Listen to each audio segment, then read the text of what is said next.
Everybody, welcome back to the Igloo podcast. I'm here with Apollo and Artemis.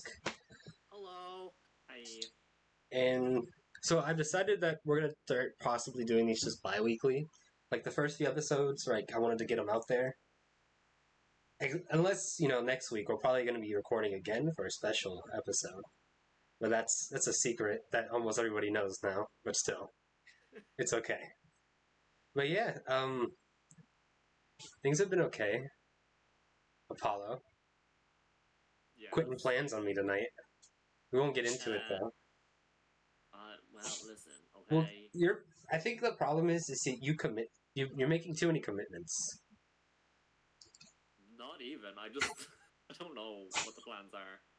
It doesn't, there's no time on a Thursday that really works for a stream for me, around the podcast. That's fair. It might Yeah. have been, a smaller stream then, but, for tonight, it would have been a little bit too awkward, because it's, a single-player game. Well, two-player, but same thing. Yeah. It's a lot harder. I have to get another HDMI cord because I've mounted my TV now. Which, by the way, it looks great. Wish it was a little bit lower because my bed's down here and then the TV's up here, area-wise. And so I'm looking up every time I'm playing games now. Like, fuck, my head hurts.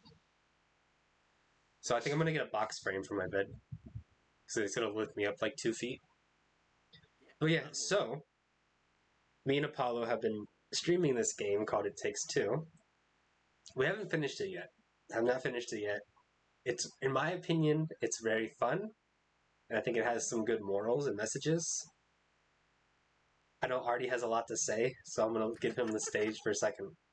I mean, it's not about what I've got to say about it. It's I have for one tried very very hard not to say that a game is bad because games and favoriting or disliking something is very personal. It's very what's the word I'm looking for? It varies from person to person, and so my answer is basically I don't think the game is for me, for my particular tastes. I will admit that for the pros of it, the mechanics look very very fun. It looks like a very fun two-player game.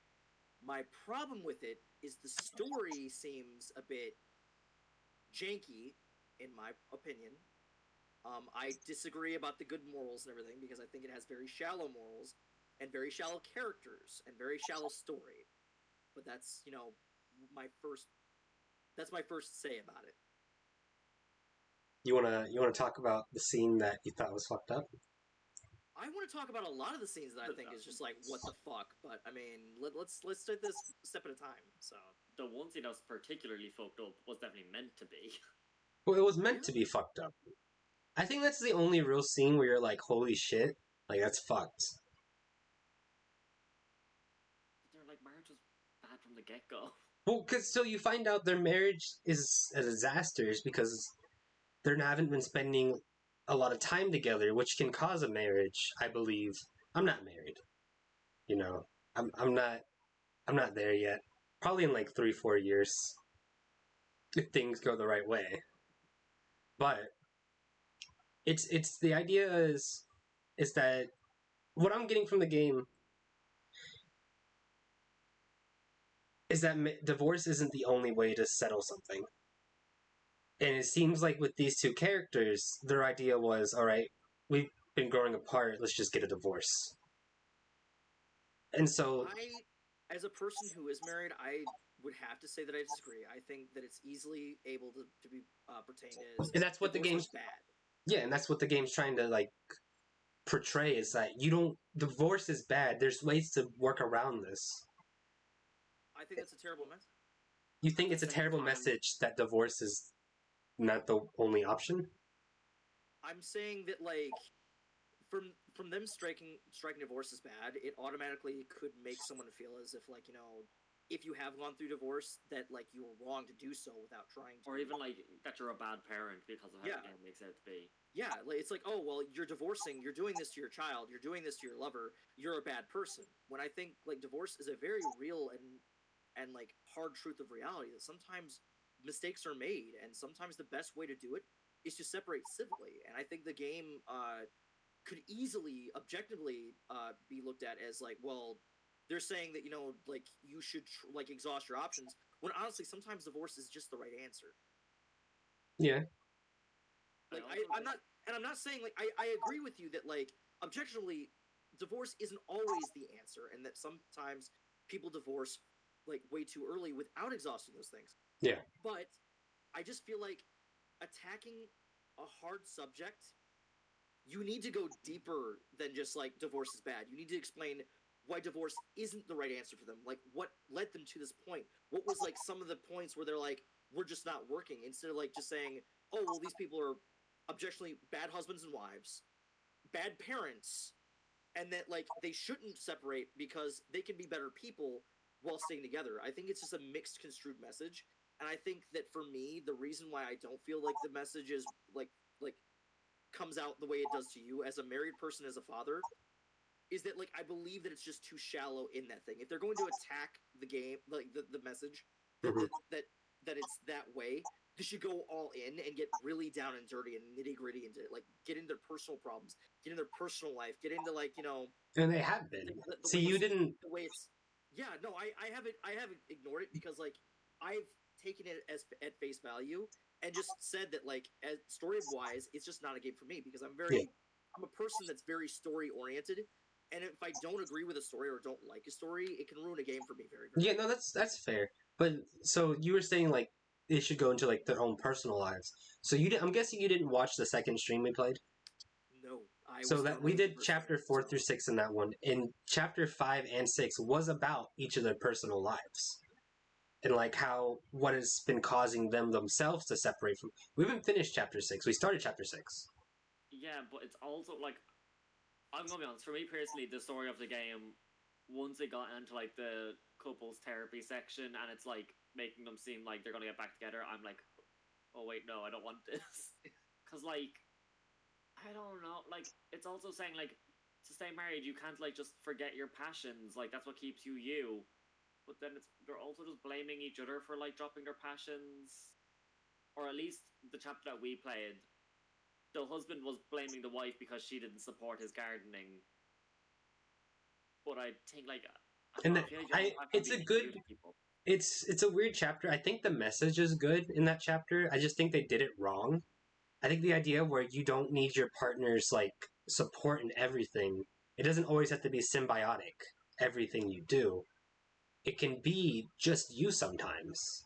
And I think that's a great message. I think it's a terrible message, and I'll explain to you why. There's so much in a marriage, and like especially when you bring a child into the world, like there is so much you have to contest with, and sometimes you don't have the time for those personal things. Like I'm exceptionally fortunate that my wife actually supports me in streaming, because like if she didn't, it would be hell trying to do what I do as a hobby, because like there wouldn't be like you wouldn't make time for your partner to be able to do that. They wouldn't make time to take care of the responsibilities that usually like you share or handle together. So like how would you have those kinds of passions for you? Yes, it's easier now that they have a grown child, but like in the stages where like you have like a baby, that shit's almost impossible when like you're expected to do certain tasks. Like that's a like they attack again, they attack that it's such a shallow perspective because like they don't go into like why they blame each other. They just like blame each other shallowly. And like yeah, you could like completely like attest that to that they're just bad people, but like that's another reason why they shouldn't stay together, is because like they didn't just fail each other, they're failing their child, they're failing themselves in various different aspects. This needs to be like this is such a serious topic, it needs to be much much deeper than Mhm. they're tackling it. Sorry, I'm so like on my pedestal right now and high and mighty about this, but like these are just feelings that, like I said, I'm not saying this game is bad, it's objectionably it's just bad for me. I was like, the gameplay so far has been amazing. Like, I Oh, would yeah. completely, and yeah. like graphically, it looks so cute too. Like stylized, everything. So if The, you like, had references to other genres. if so far what you know, if you had to rate it out of 1 out of 10, like what would you give it realistically? The first thing we did when we finished chapter 3, it would have been a 9. The next 3 chapters, drop it down to a 7. So a And we'll 7 see out where of it 10. goes afterwards. Yeah, okay. I would agree. I do think the first three chapters. No, you know what? I was really scared continuing the game that it would drop off on the fun factor. But throughout the whole game, they just keep adding new elements that are just so interesting. Like there was the whole swimming section that was just completely new mechanics, new ideas, and I was like, this is awesome. So I think for a fun factor, it's definitely like one of the best multiplayer games I've played in a while. Most definitely. Like they hit the nail on the fun factor. There's not Which too many like meant to be co-op games no, out definitely there. not. I think for like what it's It supposed to be like, is it's great. it is old school couch co-op. And we don't get a lot of games like that anymore. With what I've seen with the gaming mechanics themselves, it looks innovative. It looks fun. It looks unique. It has a lot of good elements to making sure like you are an actual team and working together. However, when you attach some of the game mechanics, say like tug of warring and throwing your partner into a hole, and that partner is your wife, okay.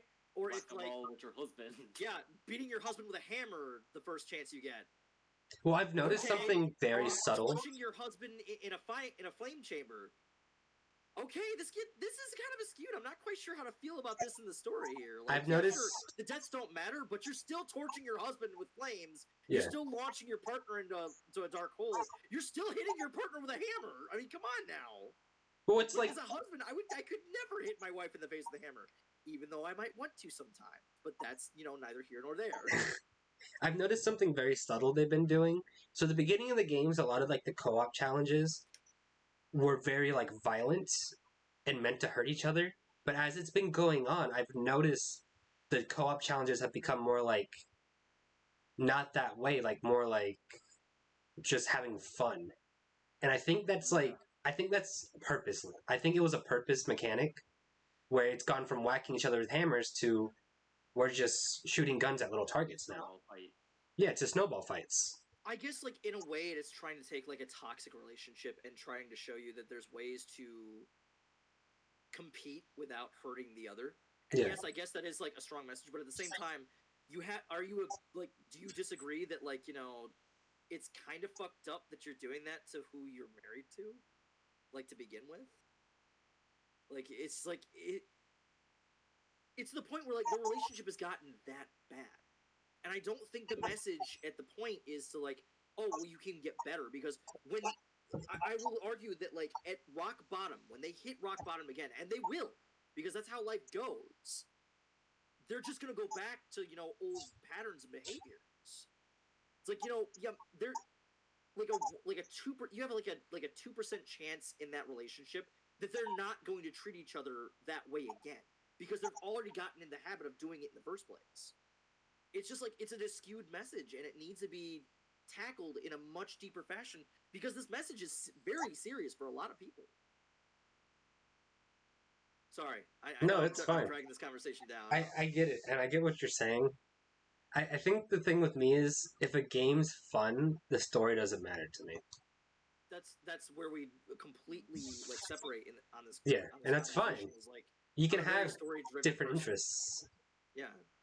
It's like, I play games like Detroit Become Human for the story. Like, like, I'm not there for, like, oh, this game is fun, but the story is shit. No, I'm like, well, this game is alright, but the story is a fucking drag for me.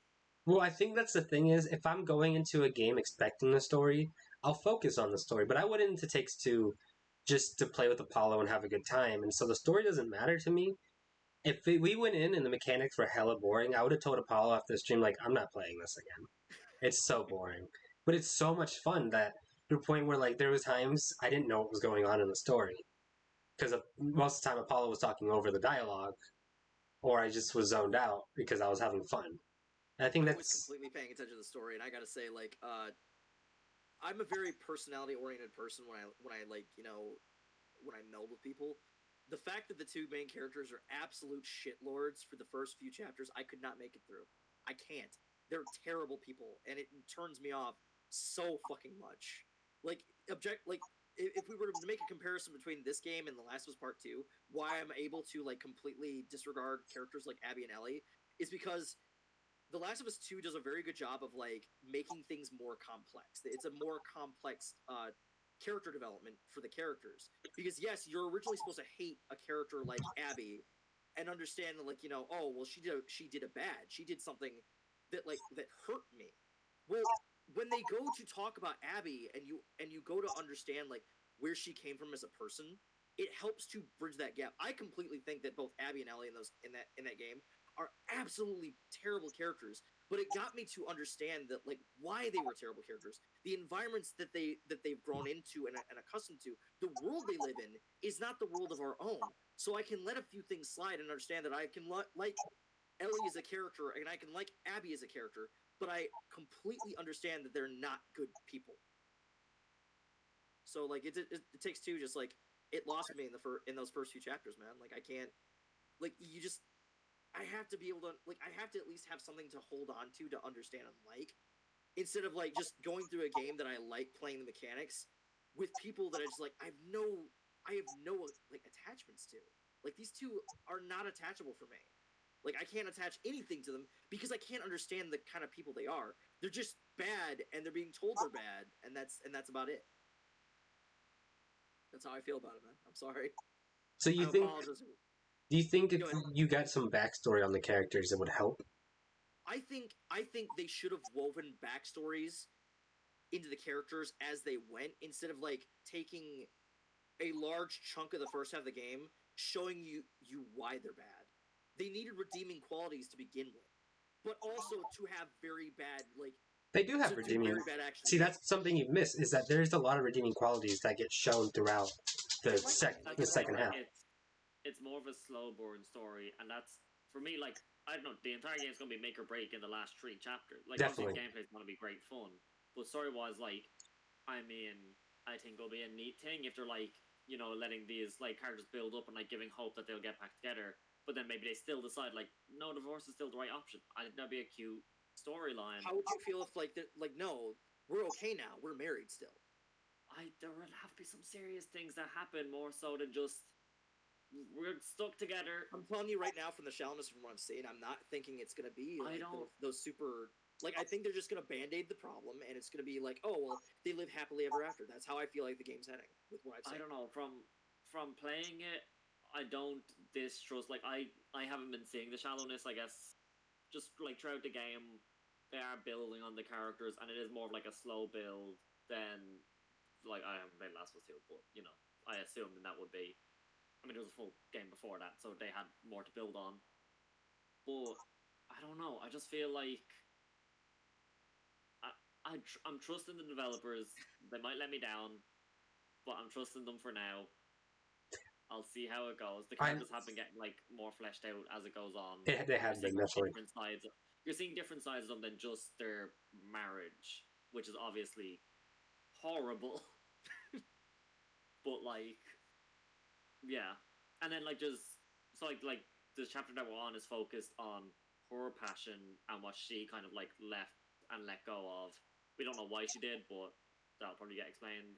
And then I think there's like maybe 2 or 3 more after this that we don't know what it's going to be about. So I don't know. I'm like leaving faith that they'll do some justice. So I'm an optimist. That's fine. I've been trying really hard. So I have a tendency to look up stuff and like spoilers, and I'm proud of myself because I've been like holding off on like looking up the ending because I want to know what happens. I don't even know what the ending is, to be honest with you. Do you think you'll watch the ending on stream? Yeah, I'll probably watch the rest of the game because we're invested now and we've been talking about it for a while. So yeah, I'll probably watch the game. Hopefully, I'm fine. I have 2 ideas of what's going to happen. Either they're going to get divorced, but the idea is, this is what I'm hoping for, but not what I'm expecting. I'm hoping that they divorce, but the idea is you can divorce and stay friends. That'd be a beautiful message, though. Like, that's the beautiful message. I don't have faith that they're going to go for that. What I'm expecting to happen is they stay together. Like, well, no, at the very beginning, you're very much saying, like, okay, it's kind of like, I don't know, it's really giving me vibes of, like, just they're going to get divorced, but they're going to learn how to, like, co-parent, basically. And then in these chapters, it's like, maybe they will get back together, but it's like the marriage counseling chapters. So I'm wondering if, like, in like the final 2 or 3 chapters, they're gonna like introduce another new thing. Just because they're playing with so many different things with like bending genres, introducing new mechanics, having unlikable main characters. Like, Well, have you played A Way Out, their first game? no, I See, need to play it. if you have ideas of playing it, I won't spoil it. But the thing is that this company is known for giving you the unexpected. Definitely. Okay. When you play A Way Out, and I plan on playing, I'm going to ask Apollo to play it with me. Probably like not right after we finish It Takes Two, but like in a month or two, maybe. So Probably after Mass Effect, I'm going to be like, we should do this. Maybe Mass Effect's gonna be a big one. And Mass Effect is going to be a big one. I'm so excited for that. But that's a different topic. The way A Way Out ends was one of those holy shit. I sat there for 5 minutes and was like, with my buddy, on just pause, like, holy shit, like, this just happened. And I'm hoping they bring that holy shit moment at the end of this game, too. Because if they do, this company is going to soar. Okay, so let me ask you a question. So you're riding and dying on this game because you believe in the company. Is that I do. I believe in this company. How are you going to feel if they let you down? Like, how will you feel about this game if they let you down? I'll be upset, but at the same time, I give them the benefit of the doubt because they're known for good stuff for so far, from what I've seen. No, that's For so far, a game and a half has completely caught my attention and intrigued me. I don't ever say that you should completely like not have faith in a company just because they have one stinker in their arsenal. Look at what's the company that made The Witcher in Cyberpunk? Oh, CD Projekt Red. Yeah.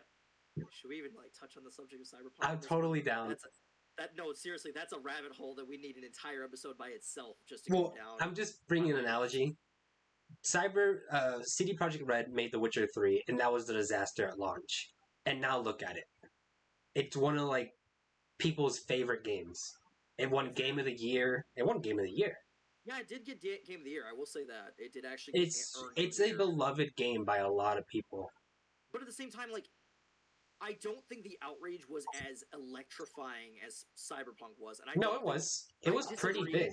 That Witcher 3 was not fucking as terrible as Cyberpunk's launch. I played Cyberpunk. Launch is its own terrible launch. I loved Cyberpunk. And Witcher was like, well, it's a good game, but but Cyberpunk was like, everybody's like, no, this game has terrible bugs. It's almost unplayable. Like, you have people in the streets like nearly burning their fucking game in its case. I don't think Witcher 3 was like, I would have heard about Witcher 3 if it was that bad. I feel that's fair. Cyberpunk's absolute disaster of launch. I love Cyberpunk. I played it. I finished it in a week. It was like amazing game. I think like Witcher 3 was like one you shelve. Cyberpunk is what you throw in a burning dumpster. Like, that's the differences in launches here. It's still not in the PlayStation Store. Yeah, I think they're gonna hold off until. No, they already said they're never bringing it back. Are you sure you want to compare the two launches then? Are you sure? Because I feel like one got taken off PlayStation Store. I'm so, like, that is so. Have they said it's not coming back? So, there's no it is off the store indefinitely. Yeah, like until it gets fixed. So and it's been half a year. The game. Yeah, the game needs to be pushed back a long time. I've been told that the patch for Cyberpunk was like them scratching the surface of like the many problems that game has. The problem is it was rushed. But it's a step in like 365 steps. Yeah, I get what you're saying. Again, I'm not saying. I'm sorry for anybody who loves Cyberpunk. Please don't tase me, bro. I'm just saying this is all objectionable. You can agree, you can disagree. These are just opinions. We're just sharing opinions here. I also feel like a lot of games kind of got fucked over in like if they were releasing like basically last year, and they were like juggling between like should we be like a next gen game? Should we stay in the old gen? So they decided to go with both. And it doesn't really work too well in the older gen, but then, like, they didn't push well enough on the next gen.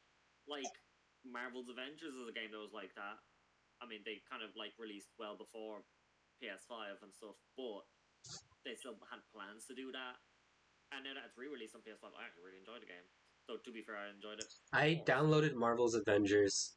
I've already seen you play it, so I know I don't know why I downloaded it because I'm not going to enjoy it. I think the problem is I was looking at Marvel Avengers with the idea that it's going to be like Ultimate Alliance, and that's the problem I That's a went in with terrible it. idea. That's Yeah, that's a that's terrible way to put that. because Ultimate Yeah. Alliance is so fun. I've watched I believe it was Apollo play a lot of that game, and I think I could probably enjoy the game for, like, story purposes as well, because I think the story is fantastic. I think the gameplay is a bit, run of the mill, but I think that was a game that needed a bit more love, like another year or two for them to really make it shine. The problem is the gameplay is so repetitive. That's part of the whole, like, it needed some time to brew. Like, they needed to find, like, how do I say this? They needed to find their quirk in the game. They weren't given. I feel like they weren't given enough time to find it. Well, they only got like 2 years to make it. I'm almost certain on that. I mean, it was released and they like released it 2 years later. I don't know how long they've been working on it beforehand. I wish people and corporate big heads would understand. When you release a bad game on time, it's always going to be bad. But when you give it time to make it good, you can change the entire fate of a game. You know? And I understand there's scheduling, there's the profit margins, there's numbers to worry about. But when you have a game that's supposed to be that hyped, and it comes out as like not just good, not just okay, but like, holy shit, this is bad. You're asking for a slap in the face. I think we should just really stop with release dates when a game gets announced. Demos need to come back. We should stop with early release, like early announcements too. Like, a game needs to be announced when it's time, when they have a legit, foreseeable, and realistic timeline when they're releasing the game. Yeah, like, that's when a game should be announced. Look at Cyberpunk. Look at Kingdom Hearts 3 that was announced God knows when, and took like a decade to make. And like, there's a lot of like, and that's one, like, I feel like is a lot like The Witcher, where Kingdom Hearts 3, you either love it or hate it. Persona 5. There's Persona 5. Oh my god, dude, Persona 5 is so fucking good. It is, but they announced it in like, I want to say 2010. It was supposed to come out in 2012. They pushed it back 2 years, and then they pushed it back 2 years again, and then it finally came out. Well, like, that's the thing. Everybody bitched, like, oh, I'm not going to be excited for this game. And the game came out, and it was fan-fucking-tastic. Oh, yeah. Did you play it? Miles above. Absolutely. I sunk, like, 120 hours in that game, and I wish to God that I could erase my memory and do it again. Because it's play Royal. Royal has... It's completely new. I cannot put another 120 hours in the game, no matter what they add. I'm so sorry, but, like, my first trek through the game was good enough for me, man. Like, I can't do it. Especially with, like, my time constraints. Like, maybe when I'm retired, I can go back and do it again. But, like, I can't. I just can't. Like, so many hours, so much time in that game, man. And it was great, because, like, I treated myself, because, like, a friend of mine and I played it together. Like, not in the same room, but we went through the trek together. We did... He goaded me into hard mode, and we played it the whole game through, and it's the only Persona game that I've ever actually, like, maxed out the social links all the way out. It was a beautiful trip for me. It was hard. It was challenging. I fell in love with the characters, the music, the story. Everything about that game, to me, holds a special place in my heart, because, like, it was just, like, a great 120 hours spent. It is. It is an amazing game. My question is, who did you have a relationship with? Oh, Makoto. Makoto, best girl, easy. Oh, what? You make me sad. Because she's a badass. How could you not fall in love with Makoto? She is a strong woman. She don't is. need no fucking man. She's this, like, amazing story of, like, how she wasn't living her best life, and the reason why she wasn't is because she was following everybody else's expectations. When she was so badass, she need not follow any of those expectations, because she's awesome. Are you gonna play Strikers? I've been told that Strikers is actually a lot more than what meets the eye. I was told that, like, it's definitely something where you could probably enjoy it. I might. Oh yeah, I've started playing it. I bought it like 2 days before it even came out, just so I could have it pre-downloaded. I've only played the first world. They're called, like, something completely different in this game. They're not, but it's amazing. You can play from the get-go. you can play as everyone, which is like the best part. Because it's a continuation. It's literally just like a year later during the summertime, they're going on a road trip. And then all this crazy shit starts happening. And it's like if Dynasty Warriors met Persona. And there you go. That's what's really good about their side games are still like they're canonical and they have an actual story to them. So everything I they feel do. I probably missed some of that because I didn't play Royal, but I mean, I feel like I could also probably no, because Strikers was announced before Royal was even a thing.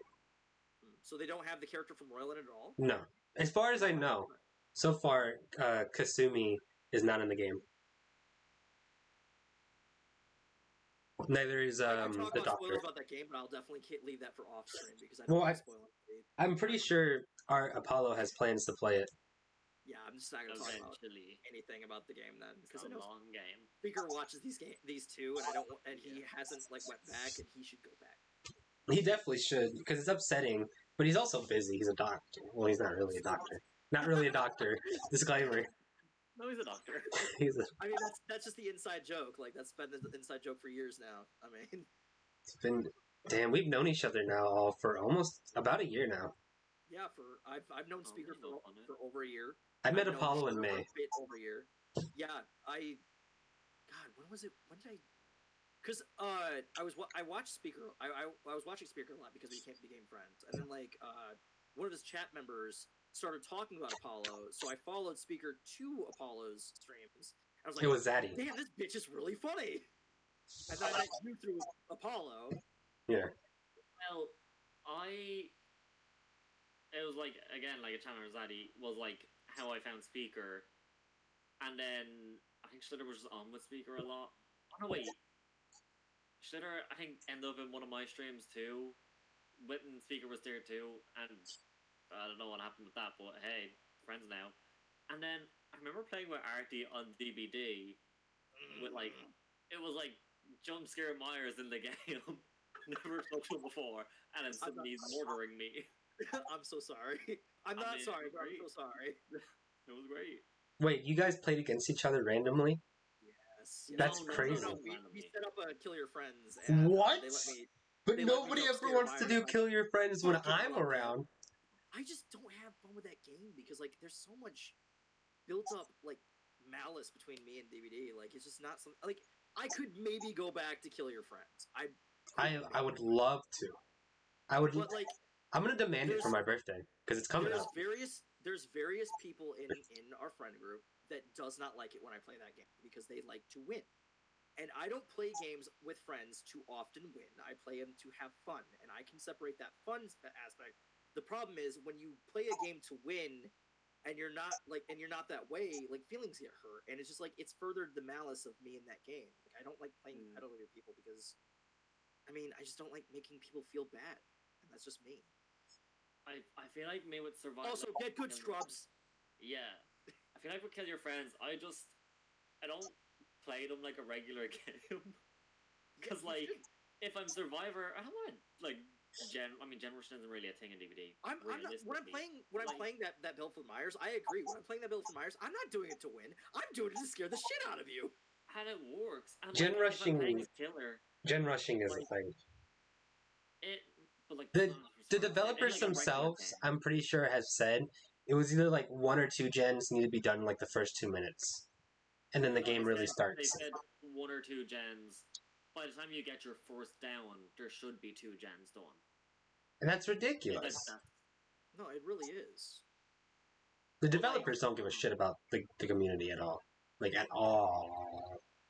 See, that's a difficult question, too, because they literally said fuck you on April Fool's. The one thing everyone's asking for. Just the one thing shirtless characters? Yes. How dare you, behavior? I hate that damn They have already one shirtless characters, and now people want other shirtless characters. And they literally said fuck you. Yeah, Michael the Nips Myers will never be mine. Behavior has made that clear. To be fair, in the comment, they're keeping hopes alive, because in the comment someone said, so does this mean no shortlist collection? And they said, wouldn't it be the biggest joke if we make an April Fool's Day joke and then we announce a shortlist collection? I think I told you about that. Well, I mean, I've seen it too, but there's yeah, there's very different April Fool's jokes that have come to terms of like reality because the garnering attention they do is like, oh, this is a joke, but this is really picking up speed. You know, Yeah. think like a big one is Toonami coming back on Cartoon Network. They did that as an April Fool's joke, and And it then gained so people much traction blew the that now fuck it's a up. thing. Yeah. Yeah, it like Cartoon Network's like. I don't think you know what this should be a thing. tsunami is, Apollo. You do? Okay. Yeah. So like it was like what back in like 2006 they got rid of Toonami or something like that, and then they made a joke about it and we're like, Toonami's coming back. And everybody was on the internet like, Toonami's coming back. Hell yeah! And then they were like, oh shit, people actually want this. It's like the Deadpool movie was never going to get greenlit, and then it all of a sudden got leaked, and it gained so much traction that they gave them a small budget to do it, and it's one of the most celebrated rated R films worldwide ever. Yeah. Like things like that, like when they do something as a joke, or when like sometimes people don't take big risks because there's a lot of money into it. And so like sometimes those risks don't get taken. Those April Fool's jokes are just a really good way of showing like, hey, people are really interested in this, you know? Mm-hmm. So it wouldn't surprise me, but like, fuck you, April Fools. Fuck you in your day of lies. Yeah. I hate that. That's like my word. Like, if you ask me what my least favorite holiday is, it's fucking April 1st. That's my least favorite holiday. You heard it here first. Fuck you, April Fools. I think it's a great holiday. I think it's a fucking terrible holiday because you can't trust anything. And I'm a very I asked Katie. I was like, I don't know what was going on through my head, but like a month ago, I was like, if I pretended to break up with you on April Fools, what would happen? And she was like, I'd probably kill you. It'd probably be it. And I was like, oh, okay. Gonna write that down real quick. Come back to fruition. Remember that in my head for that day. Yeeks. Don't be that dick that pulls like the prank that like nobody likes. Just don't. I just don't even pull pranks. It's just like there's also a really weird trend of like, I don't know, I've seen it on like YouTube before, where like couples will like April Fool's Day joke like one of them coming out, and it's like, why would you do that? Why would you fucking? And it's also face like that. And then uploading it, and it's like, what is happening? There was one where like the girlfriend was genuinely just being supportive about it, and he was like, "You think I'm gay?" And it's what the fuck would you expect, you piece of shit? They're coming out being like, "I'm gay," and then like when the girlfriends say like, some of them were like, I always knew, and they were like, what? I was like, you can't be homophobic and then come out as gay. I always knew it. Those pieces of shit, right? I think, like, honestly, if you can't do something like that. Like, there's such a thing as a line that you should not fucking cross. You just don't do shit like that. Because, like, first off, like, kudos to those girls for either one, catching on to the joke and catching them in it, or two, sincerely meaning that. And, like, they're just trying to be supportive. Do you not think that that's, like, breaking their heart trying to be supported, bending over back to you? How fucking dare you piece of absolute I get shit. that, because, like, they obviously, like, love you if they're in this, like, long relationship with you, and now they're dealing with the fact that you're gonna end up breaking up with them sooner or later because you just turned out you're gay, but they're still trying to help you. Supportive that they possibly can to you, and then you're, like, gonna turn around and be like, you think I'm fucking gay? Like, yeah, you piece of shit. Yeah. Like, well, I did, but now I think you're a terrible person. You are. I think like literally this is our breakup because I just realized that you're an absolute worthless piece of shit. Well, yeah, I don't know. But Some I April digress. Fool's jokes are just barely jokes. You know They're what's not. you know what I don't like? What? We've talked about this on your stream very recently. Gender reveal parties. Yeah. I think they are fucking stupid, and I think it's one of those ways where it's like, look at me, I'm important, yay, it's my day, and it's like, it's not your day, just have a baby shower, dude, and it's a girl, yay. You finally come around on that idea? I've never liked gender reveal parties. Supporting it! I've never supported it.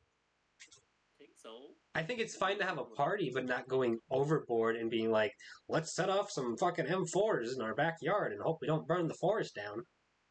I think like it's competitive. It's become competitive, and it's just hurting the environment. 4 people have died this year from gender reveal parties, while only 2 people have died from shark attacks. which means gender reveal parties have killed double the amount of people than shark attacks. They are statistically as dangerous as shark attacks now, if not more. Two people died. Can we talk about like that's not even statistically talking about like how many people have gotten hurt from those as well?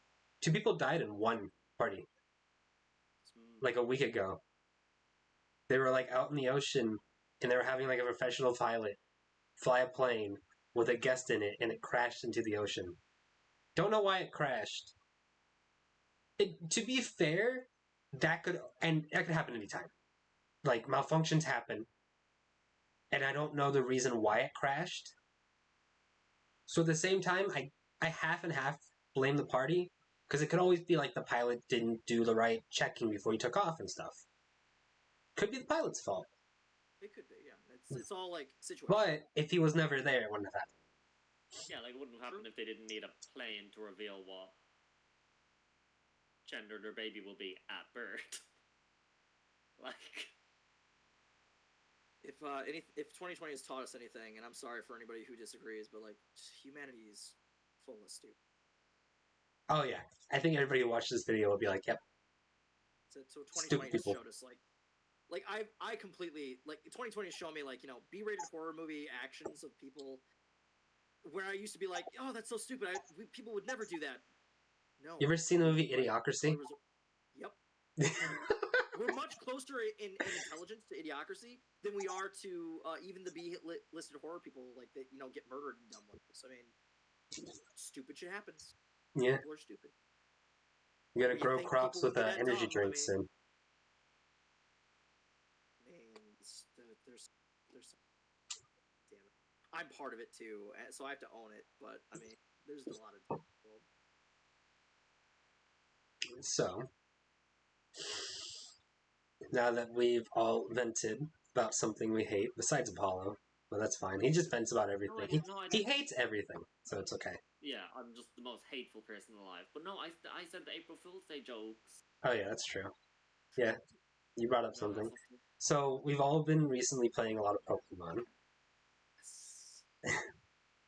A lot of Pokemon. And so Arty here is the Pokemon master.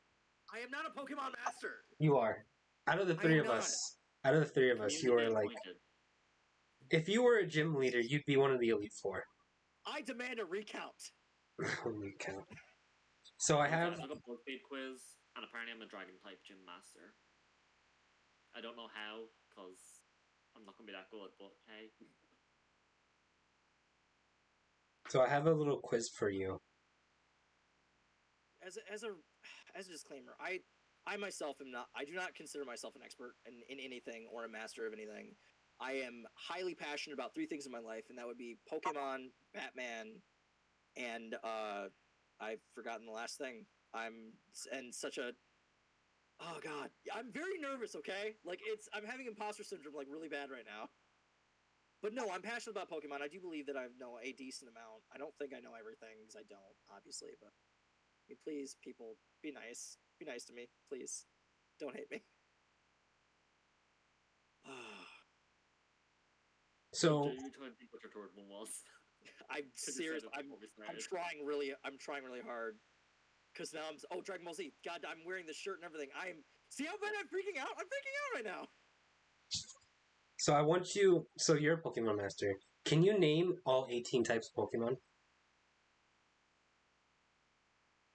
Fire, water, grass, electric, rock, ground, steel, dark, fighting, ghost, poison, psychic, fairy, normal.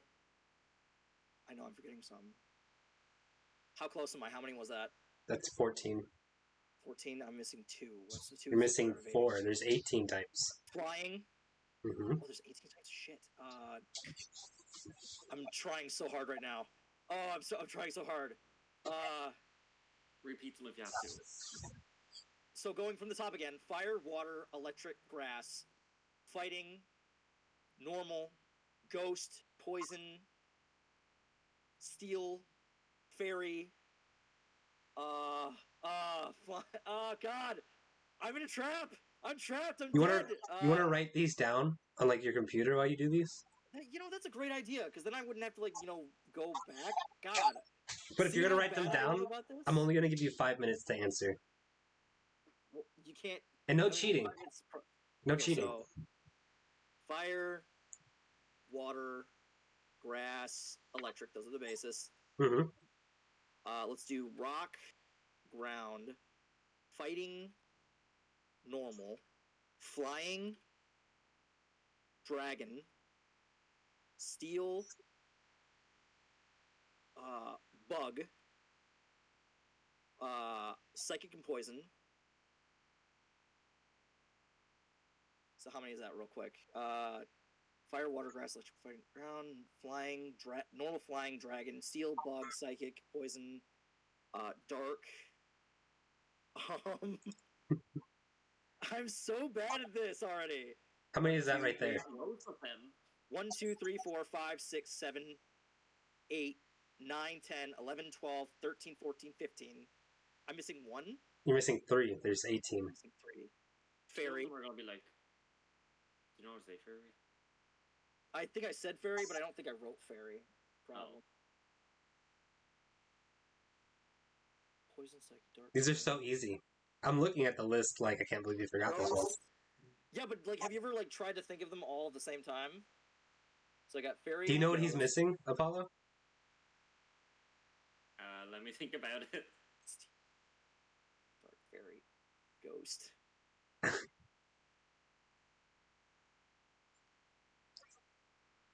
Speaker's gonna be watching this and literally shouting the last He's two. gonna be crying. He's gonna be crying. Am I only missing 1 now?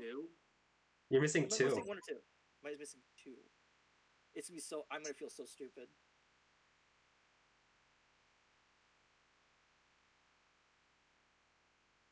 Genuine hunting's super hard about it too. I'm trying so fucking hard about which ones I'm missing because there's so many of them now. Oh, I know one. Oh no. Oh no! I know one. It's not a dumb one. I think I do. I'm stressing out because I'm on the spot right now, and when you're on the spot, it's fucking terrible. You got 16 out of 18, so I'm impressed. I mean, I'm not impressed because I'm fucking bad at this. Like I claim to be so. Oh, ice. Ice is. That's one of them. Yeah. It's like I'm trying to calm down because if I calm down. So what do you have? What do you have? Fire, water, grass, electric, rock, ground, fighting, normal. Go Flying, slower. Dragon. Sorry. You said fire. You said flying. I'll start from the beginning, going slower. Fire, water, grass, electric, rock, ground, fighting, normal, flying, dragon, steel, bug, psychic, poison, dark, fairy, ghost, ice. And I'm missing 1 more. I feel like it. So I'm trying very desperately to think of which one I'm missing. 17 out of 18 is basically like an A. But I don't. I want the S, Brute. I want it. Fuck. Okay, so I got the weird ones because bug, grass, and poison are ones that you can overlook really well. This one is rock and ground. You're gonna. It's. I'm gonna hate myself. You're going to hate yourself. Because I don't think it's one of the new ones. I think it's one of the old ones, and I'm completely forgetting it because I'm a fucking dumb right now. I think it came out with Gen 3. Don't say that, Brute, because it's like I've got Dark. Dark came out with Johto. Oh, I thought Dark was the one you were missing. No, I have Dark. See, so you don't even know which one I'm missing. Yeah, because you keep reading him off so fast. Ice, Ghost, Fairy, Dark, Poison, Psychic, Bug, Steel, Dragon, Flying, Normal, Fighting, Ground, Rock, Electric, Grass, Water, Fire. I'm missing 1. I know it. I'm sitting here and I know I'm missing one, and it's a really easy one, and I'm just too dumb to think about it right now. Did I get normal? Shit, I don't have normal in here, do I? I don't! That's the last one! That's normal! Ha! Fuck you, brain! I win! I can't believe I got normal type. To be fair, you had said normal. Yeah. Basically every time. It's gotten, like, just skewed with everything. So yeah, that's 18 Okay. types. I want you to finish the sentence, Arty. Fire-type Pokemon cannot be... Burned. Yep. Electric Pokemon cannot be. Paralyzed. Flying type Pokemon are not considered grounded, thus not affected by things such as. Ground type attacks. Fair enough. The attack.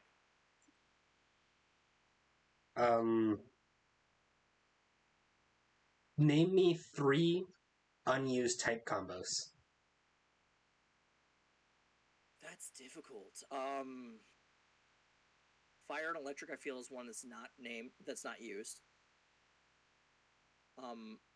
No, it is. Is fire and electric? Which Pokemon? Apollo, look it up. That's you. Yeah. See, this is a difficult one because like they've done so much. But You want me to tell you how many there aren't? There's currently no electric/fire type Pokemon. Ooh. Unless you are counting forms, then Rotom Heat form is an electric/fire type. Yes, that would still count though. Yeah. That's I forgot. There's about that. 17 unused dual types of Pokemon. Did they do a grass dragon yet? Because I feel like that's one that's been ignored. Like, is there a grass dragon? Oh, I think Sceptile's Mega Evolution actually just did that. And I think it's yes, one of the first ones. There is a grass dragon. This is hard. It is. I would not get this. But Ghost there's. normal? What is it? Ghost normal? That's one that hasn't been used. Can I guess one? Yeah. Go ahead. Ground flying. Cover the ones that can't affect each other. There is a ground flying type. Oh, really? There is? See Yeah. how hard this is? It's so weird. I don't think there's. Water, fire, and there is one.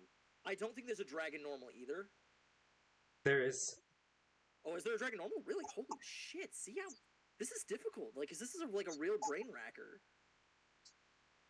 One of these is super easy, and I don't know how the hell you haven't thought of this. Because, like I said, I'm on the spot, and it's like you're testing my knowledge. I would literally have on thought of this on the spot. I promise you. Okay. Because they go so against each other. I don't think there's been as much as I'm sitting here thinking about. I don't think there's been a grass steel Pokemon. I know the one Bert's thinking of. I tried to think of it. But Okay. I was led astray. No, there's a grass steel. Is there a grass steel? Holy shit! I'm on the Googles. See, like, it's so much easier because you guys are looking stuff up. Like, try Ferroseed. being the hot speed. What is the Pokemon? Right there. Ferroseed, yeah, he's actually one of the competitive ones. How did I forget this? There's like 890 types of Pokemon. Yeah. There's not a whole lot they haven't done. Just think of like. Well, look at it this way. Pokemon. You have to do 18.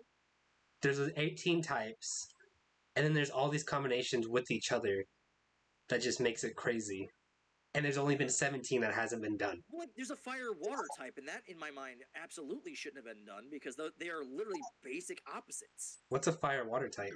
Keep going. I've seen it. Fire and like ice. There's not a fire and ice Pokemon. Is that what you're trying to tell me here? Because that should have There been is. before fire and water. There's Is a there fire and ice. I looked it up. There was. Firewater is Volcanion, Yes. a mythical Pokemon. Who's the fire ice Pokemon? Is that a Darmanitan Galarian form? Because I think that's the only one that would be fire and ice, wouldn't it? God This damn. one's like OC Pokemon. I can't find the fire and ice one. Has there been a Dragon Fairy yet? Yes. Shit, which Pokemon? Because like I'm going through like the bases, and I know like because there's been an electric ground recently too with Galarian form. How about water and is there water fighting? Yep. Is there been Is he water fighting? Marshadow is dark fighting, so that's polar opposites as well. Are they? Oh, because like actual. Because literally like fighting type that can't hit Ghost, but I think Ghost can hit fighting. I know that normal and Ghost is a thing because normal and Ghost literally cannot touch each other. So you were on something there with the fire-water thing. Am I? Yeah. How about? Because there's been water electric. There's been grass and electric too, I believe. I just can't for the life of me think of the Pokemon that's been. They're trying to bridge out that like everything's happened because like in Pokemon, everything like almost has happened. It just hasn't been introduced. Yeah, it's just not been introduced yet. Are you sure there's a fire and ice type? 'Cause I am googling hard. Yeah, watch this. I'm gonna find it right now. All right. Oh, wait, maybe. Oh, yeah. Oh, never mind. I found it. Darmanitan. Has there been a steel poison yet? Oh, has there been a poison fairy yet? That's what I should ask. Is has there been a poison fairy? Has there been a Is fairy- poison fairy? Yeah, fairy is relatively new, and that wouldn't be like combinations that'd be difficult to do because it's so new. There has been a poison fairy. Really? Holy shit!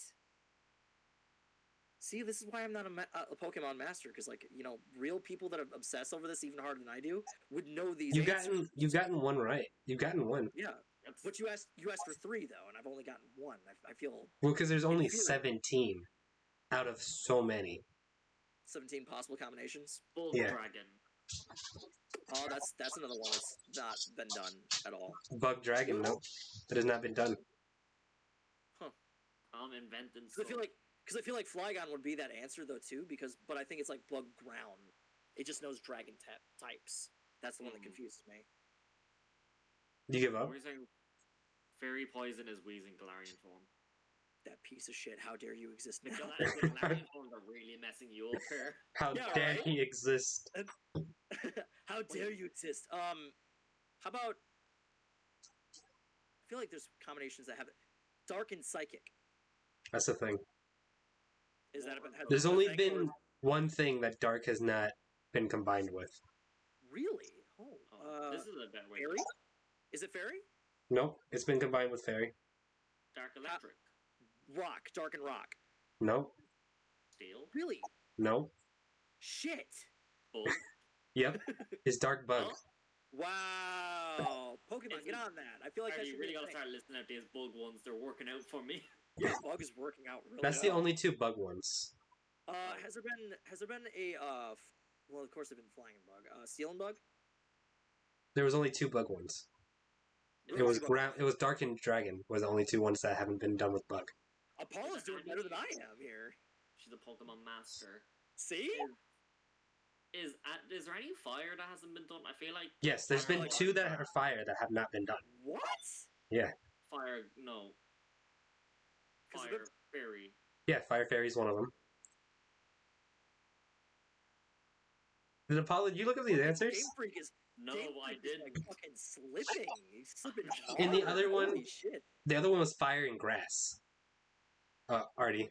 That feel like makes that's been sense. done. I feel like that's been done really hard. Like, why do I feel like there should be like a burning bush Pokemon or something. Anyway, is there any more questions or is that it? Because that one was just difficult for me. So this one is going to be the hardest. It's unique type combos. There are currently 57 unique typings as of Generation 8. Unique types that are exclusive to one Pokemon or its evolutionary line. So I'm going to name a few and see if you know what what Pokemon it goes to. Okay. Alright, Fighting Ghost. Marshadow. That's correct. Poison Fairy. Galarian Weezing. That's Yeah. because you just said it. Ground Electric. Stunfisk. That's correct. Rock Electric. Galarian Golem. Yep, okay.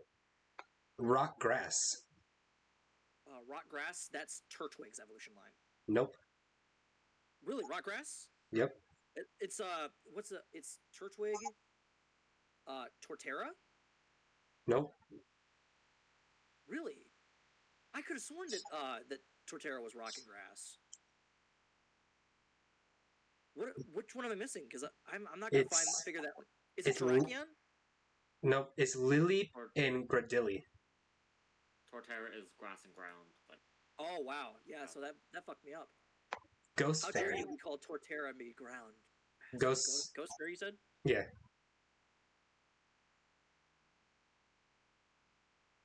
I feel like this one's weird.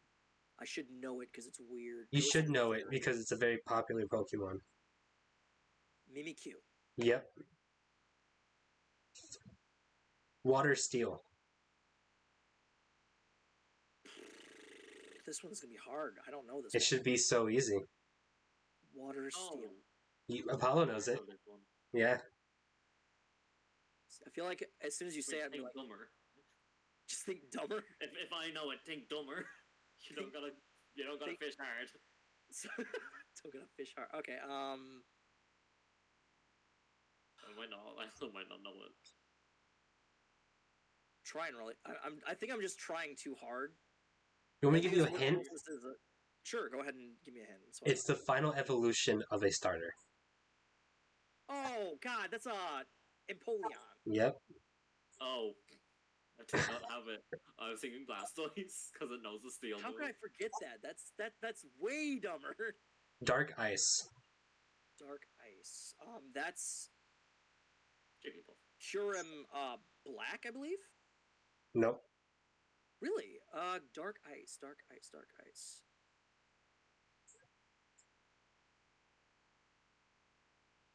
I'm not gonna remember this one because I am a little bit dumb.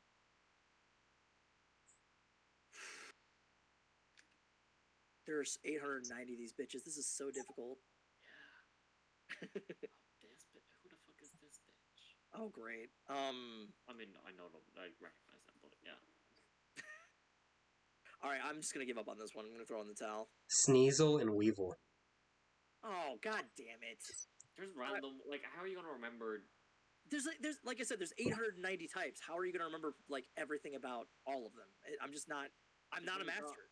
You've got spare space in your head. You got most of those right, which is impressive. I've gotten a bit of it right, but like that was really impressive.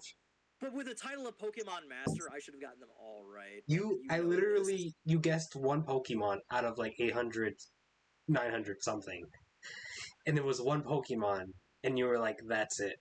And I didn't think you would get the Stunfisk one. I was like, "There's no way he gets." Such a weirdo though. Like that's like. I don't even know who that is. It sticks to my head more. He's just like he's a little lazy. Like the weirdest part is I believe he's a black and white Pokemon, or he's either Generation 4 or 5. But he's just like this weird little flat disc, and he's a weirdo, and that's why I remember him because he's so fucking weird. What's that one Pokemon that looks like it's like a couch potato? It's like laid down on its back. It's it was like in a lot of memes for a while. It's like it's like a little Pokemon memes. It's like a little flat, little like oval shaped Pokemon, and it can evolve to have like spikes on its back. Pincurchin? Yeah. Or Pyukumuku, like one of the ones. I think it's the Pincurchin one. It's like all white with like this two little derpy eyes on its face. It looks like a snail almost. I think it's either Pyukumuku or Pincurchin. I don't remember which one it is, but I might, or is it Corsola? Because Corsola. No, that's Corsola. No, that's not right. Because you're like describing a bunch of them. Cause yeah, it's Pincurchin, but the one before that. Oh, where it's all white. Yeah, I don't. It looks like Pincurchin, but it's not Pincurchin. Is it like I think the only one I can think of is Pyukumuku. They look very much alike. How the hell would you even spell that? Exactly as it sounds. Start spelling it and then put Pokemon in it, and it'll probably be like, "Do you mean this?" They'll figure it out. Google knows. Google knows everything. All hail the Google overlords. Pukumuku Pokemon. Nah, it's giving me that one Pokemon that Marnie uses. 2 seconds. It's like I can't remember what it's I literally called. started spelling it, Brute, and it came right up. It's like a little white Pokemon that's like laid down. I don't. Pikachu came up for me. I don't think this is the one, but you know, hey, here it is, right in podcast chat. Which one are you talking about, though? Like, cause now I'm like sitting here, like, what the fuck is he talking about? I just ran into it on Pokemon Sword and Shield. Is it a Galarian form then? Cause it might be a Galarian Pokemon. It could be a Galarian Pokemon.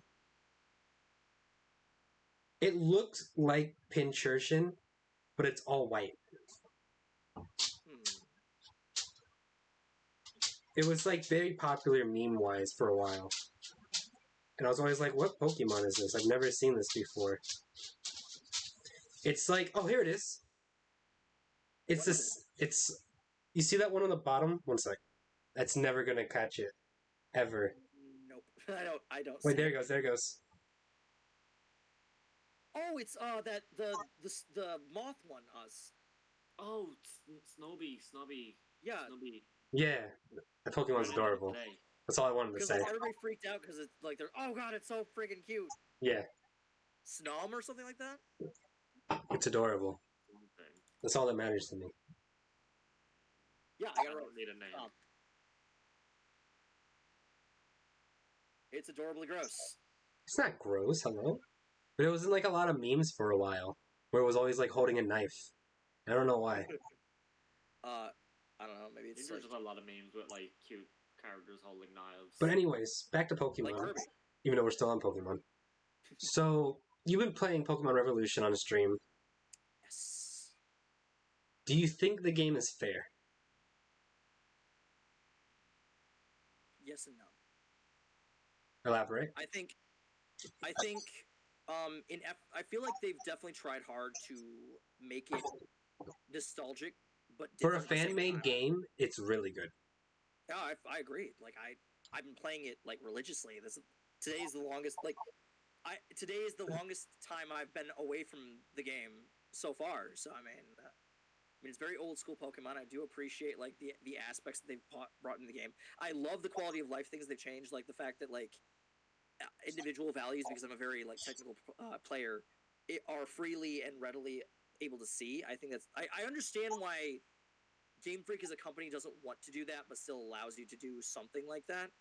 Is because I believe Game Freak doesn't want you to toss away Pokemon just because they might be bad.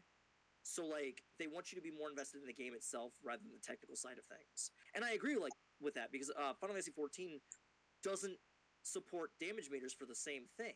Like they want you to focus on the game rather than the technicality. Okay. I've never played Final Fantasy I 14. like that quality of life change because I'm a technical person. Okay, so I want this to be the ultimate guide right here on how EVs, IVs, and base stats work.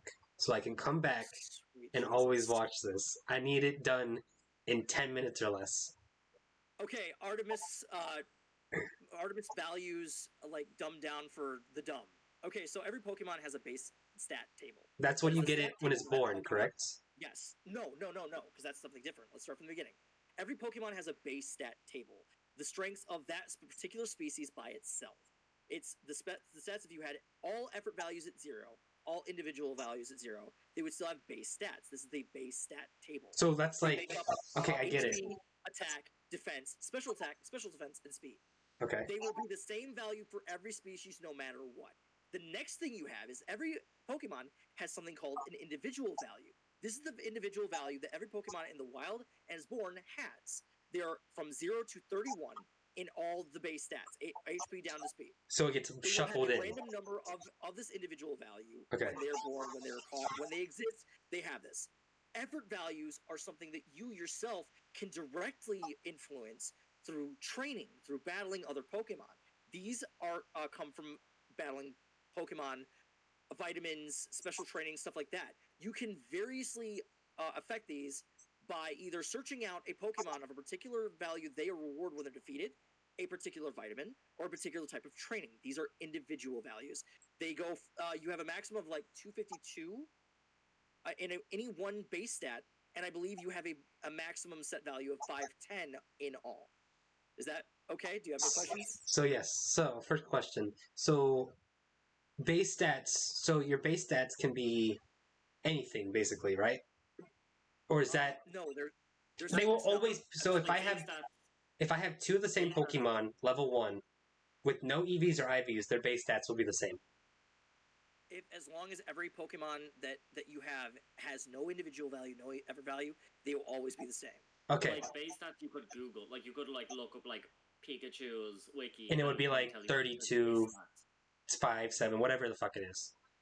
Yeah. That would always be the same, no matter what, almost. Okay, so Pikachu itself, like without looking at the Let's Go Pikachu, because they are different Pokemon in terms of stats. A base stat Pikachu, they have a HP base of 35. That will was never close, change. from my guess. Yeah. Something like speed, their speed is 90. Every Pokemon, every Pikachu without any individual value, without any effort value, will always have a base stat speed of 90 Is that at high? the end of the day. That's pretty high, but it's not the highest that it could be. Okay. Like a high speed would be like. So then we add in independent values, which is what they're born with, correct? Yes, correct. And so you get 31 points, and those get distributed randomly between those six stats. It's from 0 to 31 in every single stat. So if you're lucky, you get 31 in each stat, and that's what people breed to do. Yes, that's called a perfect. A 31 is a perfect individual value. A perfect Pokemon, perfect Pokemon through individual values itself. A perfect IV Pokemon would have 31 stat values of every single category. And how do you check that? So basically, there is something built in the game from a very long time ago called an individual calculator, whether it be a person or whether it be the calculator itself that they made in Sword and Shield. The person would tell you that the stat that they have is best if you have the 31 value. You also have values of fantastic, pretty good, poor, good, or like no good at all. Like you would have to understand that. The only one we know for certain is best means specifically you have a 31 stat value of that. If you have a perfect Pokemon and take it through that calculator, they would tell you that every stat is best. Okay. Next, EVs. Okay. You get those from, like you said, training. So basically, along with base stats, every Pokemon species has a effort value that they award for being defeated. There is a large pool of them. Rattata, for instance, gives you 1 speed stat value for defeating 1 Rattata. Okay, so question. So when you level up, let's say you level up with a rare candy, opposed to leveling up fighting a Rattata. Okay? So my question is, if I level up just using a rare candy, it's going to get less stats if it leveled up fighting that Rattata before leveling up. So, how do I say this? If you fought just Rattata to level up, you would have a Pokemon much faster than you would with one. If you were crazy enough to level a Pokemon to 50 with Rattata, you would have a Pokemon much faster than one that you leveled to 50 with Rare Candy. Okay. So the basis, like the way you make a Pokemon truly strong is one, to make it competitively perfect in effort values, you would seek out specific values you'd want. Like say you wanted a special sweeper, you would seek out one that would have all max speed stat in effort value. So they would kill those Rattata until they got like 250, 252, I believe is the max. Speaker would just look this up and would know this for certain. But you would max out your speed effort value, and then you would max out your special attack effort value. Now, Pokemon for story basis, the reason they get stronger is because you fight so many different Pokemon that their effort values accumulate. So you'd have like a pretty well-balanced effort value. Like that 5-10 effort value you'd have would be a mixed category of all your effort values. So they'd have like, imagine a pile of a pile of dirt. If that pile of dirt was spread a certain way, like those two different ways, they would make points. Well, if you're just doing like your average run through story, that pile of dirt would look more like a block or a smudge because it would be going in various different directions because you've had so many effort values placed all around. So does each Pokemon give a different effort value point? Yes. So my question is, so what I want to know though is my ultimate question is, so let's say I fight 2 Rattata and then level up. So that would mean I would get 2 speed points extra in that level up? Correct. So let's say speed effort. The value is broken down. Like so many effort points equal to 1 stat. I don't know off the top of my head right now. So you would need to fight more than 1 or 2, and you would get 1 point towards that stat. It's like you have to fight 3 to get 1 point, basically. I'm actually looking up the effort values right now. I believe they break it down to like how many points equals a stat. And like I said, I'm not smart enough to actually not like tell you how many effort values accumulate to 1 point. Apparently, it says for every 4 EVs you gain in a specific stat, you gain +1 to your Pokemon's base value and stat. So apparently you would need 4 Rattata effort values, which is +1 speed, to get 1 speed point. My question is, does that carry on between levels? Oh yeah, absolutely. Okay. So you wouldn't get all of your base. I don't believe you get all of your base speed stat at level 1 if you ever valued it to like the max. They are spread around per level. So, all right, my next question. Don't quote me on that because I might be incorrect, but I don't think you get all of it right off the bat. This is my last question. So in Pokemon Sword and Shield, they added this thing called the Pokechop. And it says you can increase your base stat by sending a Pokemon off and doing something. Does that is and so I sent off my Pokemon and it said it increased I got 92 points in my defense, but I didn't understand how that works. So Because it did you didn't see? Did you compare the speed stat before and after you? No, got in? I'm gonna do that again and ask you. Yeah, I would compare this because like from what I'm being told, they grant you a certain amount of effort value. I don't know what it means when you do it because I haven't used the Pokejob. Would I need to? You think I would need to level up first to see that be added? No, because it's a simple. After the job. So like what I would do is I would record your speed stat before you put in the job, and then I would record your speed stat after you come back from the job, and then it would tell you like whether it's just doing base stats or effort values. Okay. If it's base stats, then you're not seeing the effort values put in because it's probably still putting like tons of effort value into your Pokemon. Okay. So. All right. Well, I'm gonna cut this little clip right here and then place it on YouTube individually. Be like, this is all you need to know. Watch me It's not blow all up. you need to know. I've missed a ton. There's a ton. Well, this is like, what you. that It's gonna be rabbit called hole like is so EV deep. training for dummies. It's still like I didn't go like effort training. It literally deserves its own like 15-minute video. I'm not even joking about that. It sounds really easy. When you break it down stupidly, it makes. I had no idea how individual values worked until right now. And now I'm a master. I am the new Pokemon master. Goodbye. I mean, then you have to like understand how to manipulate individual values because there's a set way to do that through breeding. Can I ask whether it happens now or after? How do you do that for breeding? Okay, so breeding, you take. How do I explain this? Okay, so you have a mommy Pokemon and a daddy Pokemon, and you make them kiss. So the way you do this is, you catch a Pokemon. If you're trying to get perfect stats, you catch a Pokemon with a perfect stat. Like say, you have a mommy Rattata and a daddy Rattata. Well, the mommy Rattata has no perfect stats. The daddy Rattata has a perfect stat in attack. So the way to carry over that perfect attack is to use a item called a Destiny Knot. A Destiny Knot takes all 6 stats of the Pokemon of both parents and says, well, out of these 12 stats, I will put 3 of them on the baby. So it's not guaranteed you're going to put that attack stat on the first breed. So what you're doing is you're breeding until you get a baby Rattata with a perfect attack. So what you'll do is you'll take a perfect attack daddy and a perfect speed mommy. Your basis is to take this Destiny Knot and to get the luck so that your baby has perfect attack and speed. It's going to take unless you're incredibly lucky and get it on the first egg, it's going to take various many eggs to get that baby to have both perfect attack, perfect speed. Whether it come out randomly and it just like so happens to get that perfect stat, cool. Or you're waiting till that Destiny Knot hits the lottery and gets that perfect attack and speed and gives it to baby. Does that make sense? Yeah. So in this game, so how do you? So go ahead. In this game, don't you get an item that lets you check the IVs?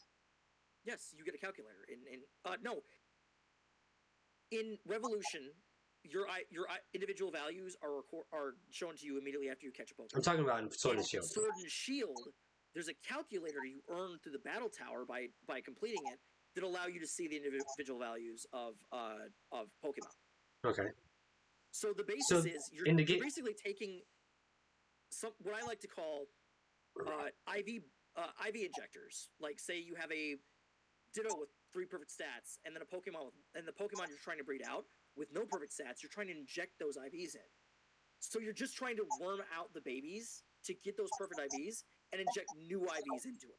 And it gets easier as you go along, but to get a perfect Pokemon, it takes a lot of time and effort to wait for those lotteries. And then there's like things like nature manipulation and egg moves that also compound on that as well.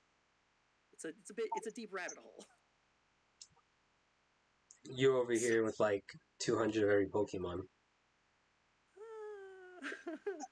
I have a lot of All perfect Bulbasaurs. Bulbasaurs and Score Bunnies actually, because that's what I was breeding. So a couple Sobbles. I did some Sobble breeding for speakers. So I've been using your Score Bunny. Light Day's pretty beefy. He dropped mine for yours. I'm glad. I mean, it has its hidden ability and it's competitively perfect in IVs. So Mine had this healing ability. It also has high jump kick, which is its egg move, which is, in my opinion, is its best egg move. So It's mean. He just got cast aside. Yep. He hasn't even caught the penguin yet. No.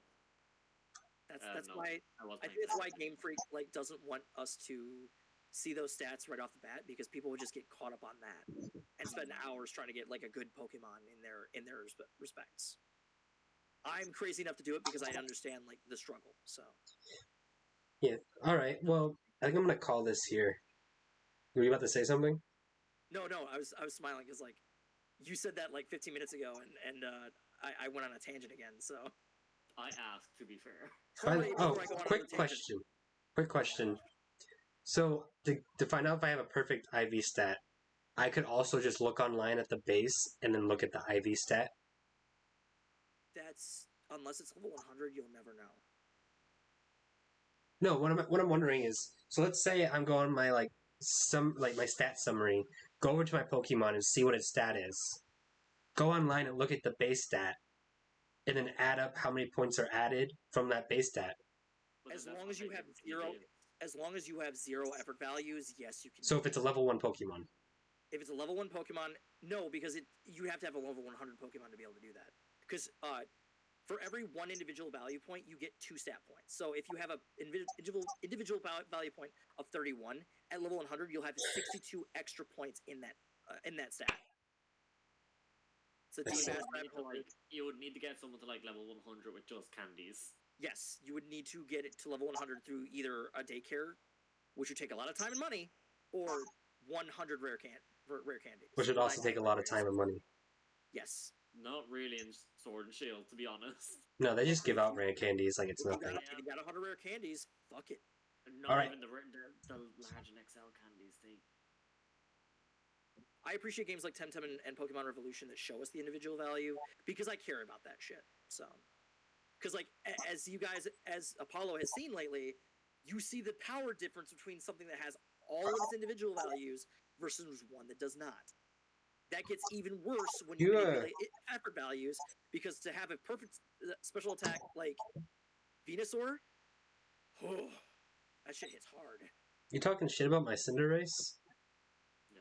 I'm talking shit about Pokemon that aren't competitively perfect, because as a Pokemon person, that's what I strive for. And that's why you've been the Elite Four. I would do that. The second gym. I would also understand, as an Elite Four member, I would not do that to people because I'm testing them. I'm not trying to murder them. All right. So, thank you all for watching. Make sure you like and subscribe. Make sure to follow these two on social media and Twitch at Apollo Plays Stuff and Artemisk. And thank you all, and bye-bye.